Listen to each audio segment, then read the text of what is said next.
Our first guest, Director of Strength and Endurance Training for the LA Lakers. I want to be in the bubble with them just to see them shoot hoops. Gunnar Peterson, hey. What's up, Gunnar? Hey, guys, how are you? Hey, we're good. Now, see, a lot of people's gym routine has been interrupted, mine included, right? Not that I really have one. I just say I have one. Is this where you start with the excuses? What? Are you starting with the excuses already? Yeah, I am. I always make excuses when I don't get to the gym. Like, my gym closes at 10 o'clock. I'm not home until then. So I want to ask you to start, for the athletes, how have they been staying in shape? You know, athletes are driven differently, so they're not looking for a way out as a rule. And, you know, with the Lakers, we provided them with workouts. We sent them every day. Everybody was sent an individual workout. And we also had Zoom workouts where the strength and conditioning staff, which is Chatton Hill, Ed Strite, and myself, we put together these workouts and we did the Zoom, which the guys, I would say they enjoyed it, but they definitely enjoyed making fun of us doing that. But we you know, everybody stayed on their path, so there's no fall off. And how has this differed from the traditional training to the type of training that you do now? Have you seen a drop off in output and how you measure the performance? What are you sort of seeing? No, I think, you know, I think it stays. I think people stay the course, and it's going to be case by case. There are certain people who really get on their horse during times like this, and they use this to reevaluate their diet, make sure they're getting their sleep, their recovery protocols. They look at their supplementation, right? Are they getting enough vitamin B? Are they getting enough vitamin D? They're not outside as much. Are they getting, you know, adequate protein? There's a supplement called MitoQ that works on your energy levels from the cell at the cellular level. So it's going to help you from if you think about working base, right? Think about your fitness program, stick to the basics. That's what's going to get you there. This works all the way at the basics. This works on the mitochondria, which is the energy production, the generator of the cells. So they're taking care of their immune systems, and they're definitely padding themselves from a nutrition standpoint. There are a couple people I know, no names will be named, who fell off and used this time to, let's say, clean out their pantry. Which might have meant indulging in just too many I get exactly snacks. what you're saying. But speaking of the immune system part, how are you preparing, or how do you sort of stay ahead of the possibility of COVID impacting your athletes and therefore the game, because they have to be quarantined, it can disrupt the performance of the team and the team lineup and so forth? Are you doing anything vitamin oriented to sort of factor COVID into the equation? Yeah, obviously there's not, you know, you can't say take this vitamin and you won't get it, but everybody social distanced, everybody was quarantined, everybody respected that. And most teams have a registered dietitian on staff. So guys have that, you know, resource, and they can put it to use, which again gives you time. You're at home. It's not like you're doing this on the fly. Now you're at home, so you can map out a comprehensive program. I know what my workouts are going to be. I know when I'm going to be able to get to sleep. I don't have to run any errands right now because I'm on lockdown, and I'm having what I need food-wise and supplement-wise sent to me. So it's a great way to start a good plan that you could stick to post-COVID, post-lockdown. Yeah, Gunnar, how do you envision the next NBA season to be like? I think it's going to resume. I think obviously measures will be taken for health for the fans, for health for the players.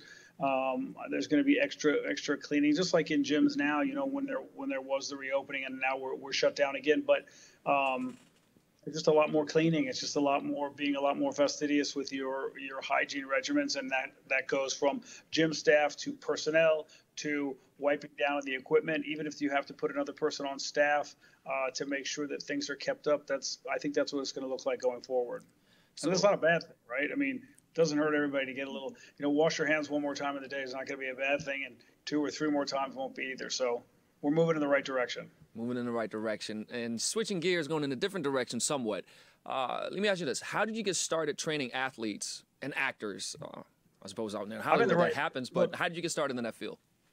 I'm in the 90210 zip code, so there are plenty of people from the entertainment industry, you know, within arm's reach, and a lot of athletes hit that part of the town in their respective off seasons, and word gets around, and you know, someone wants to work with you, and then they find out you've worked with this person, and that sort of vets you, and you become a trusted source. And I've been doing this 30 years, so hopefully that there's no question of, is it okay, is he safe to work with? It comes down to doing the right thing and providing the service at the level that people are looking for when they seek out someone for strength and conditioning or for overall fitness purposes. Yeah, see, Gunnar, I've had trainers who did pretty much everything before they became, trainers. What qualification would you say, someone would need to run a fitness empire of their own? I think you have to decide somewhere along the line. It's probably going to be subconscious at first, but then hopefully consciously you make the commitment to make it a career and not a job. You're not dabbling in fitness, and nothing wrong with that. People who want to do it on the in their off hours or on the weekends or late at night or early in the morning, they want to make some extra money or they think they can help some people.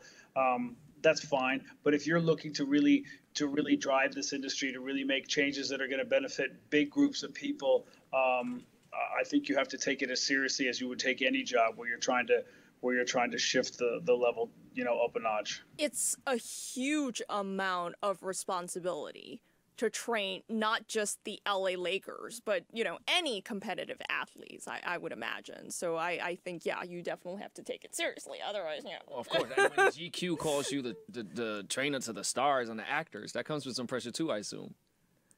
You do, look, at the end of the day, you can't be held responsible for someone else's failure. So if they're in the gym an hour a day or, even 2 hours a day, say they do additional cardiovascular work or some flexibility work or movement, my question to them always is, what are you doing for the other 23 hours? Because we can't make up, if that's a disaster, I can't make up for that in this 1 hour of, magic that's going to happen. So you don't take the blame and also you don't take the credit. When someone appears on screen or does well in their sport, you don't say, oh, I did that. But you do get to share in the moment completely because you were a part of it.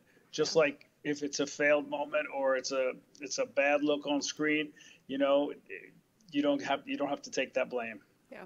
All right, last thing. My gym is actually closed. I'm not trying to make excuse, closed during COVID. Wow, so for we're Philip, back to that, are we? No, look, for Philip and myself, we're not competitive athletes, but we would love to stay healthy, right? What's something really simple we could do, maybe for 5-10 minutes before we get on TV, that we can just easy, not like, we're not going to sweat over the place, but still kind of effective. But you guys are athletes. Life is your sport, and the things you do, whether it's getting into your car, unloading your groceries, putting something on a high shelf, those are all movements that you can replicate in the gym. And if you do them under load in a gym, they're going to be a lot easier to do when you do them in real life. Think about moving in all three planes of motion, right? You can do, right there in your green room or before going on air, you can do a set of lateral lunges. You can do a set of crunches, and you can do a set of rotations with a medicine ball or 2 water balls, and then you can stand up and go right into an overhead press. So there you have sagittal plane working forward, frontal plane side to side, transverse plane rotating. You've hit your core, you've hit your upper body, and you've hit your lower body. Okay. Good stuff. Well, thank you, Gunnar. Thank you for seeing us, and good luck with everything in the future. Thank you, guys. Yeah, stay healthy. Find a plan. Yeah. Write it down. Lock it in. What's your typical workout routine? I'm curious. Oh, me. I mean, Gunnar might berate me, but what I do is I usually go out. I do some sprints. I have this sprint routine that I do, and then I do some. I don't know how to pronounce it properly. Calisthenics, whatever. The body weight. Oh, okay, yeah. So I know. I also don't know how to pronounce that, but that, yeah. I do dips. Yep. I do push-ups, and then I do 5 rounds of shadow boxing. That's sort of my routine. That's a lot. Well, I pack it into like 30, 45 minutes just when I start my day. Okay. It doesn't sound it's not as great as it sounds like, because sometimes I'll take forever to start my day just because of that. Yeah. And do you have, do you go to the gym during No, COVID? the gym is closed. Yeah, everything's closed. I can't do anything. So I have to get creative. I run to the park. I have to do all sorts of madness, but, It is what it is. I've been using water bottles, like, Water bottles. water bottles, Interesting. just lift them, because Yeah. my apartment is super small. Like, I have a huge apartment in Manhattan, which means super small. So I've been lifting, like, water bottles like this, like that, different ways, just so I don't completely go out of shape. But Right, I you don't did wanna- gain yeah. a few pounds. Hopefully you guys didn't notice.